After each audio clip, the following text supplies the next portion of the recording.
രാഹുൽ മാങ്കൂട്ടത്തിലിനെ എതിരായ കേസുകളിൽ ഏകീകൃത അന്വേഷണം 2 ലൈംഗിക പീഡന കേസുകളും AIG ജി പൂങ്കുഴലിയുടെ നേതൃത്വത്തിലുള്ള സംഘം അന്വേഷിക്കും. കൊല്ലം ക്രൈംബ്രാഞ്ച് ഡിവൈഎസ്പി ഷാനിയാണ് അന്വേഷണ ഉദ്യോഗസ്ഥ. ആദ്യ കേസ് അന്വേഷിച്ചിരുന്ന സിറ്റി പോലീസ് കമ്മീഷണറുടെ സംഘത്തിന് രാഹുലിനെ കണ്ടെത്താൻ സാധിക്കാത്തതിൽ വിമർശനം ഉയർന്നിരുന്നു.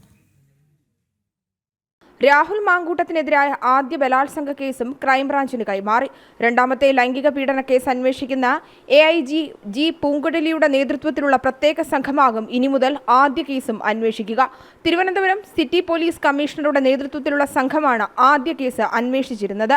എന്നാൽ കേസെടുത്ത് ദിവസങ്ങൾ കഴിഞ്ഞിട്ടും രാഹുലിനെ പിടികൂടാൻ അന്വേഷണ സംഘത്തിന് സാധിച്ചില്ല. ഇത് സർക്കാരിനും തിരിച്ചടിയായി. ഒളിവിടങ്ങൾ കേന്ദ്രീകരിച്ചുള്ള അന്വേഷണ സംഘത്തിന്റെ നീക്കങ്ങൾ ചോരുന്നുവെന്ന ആക്ഷേപവും ശക്തമായിരുന്നു.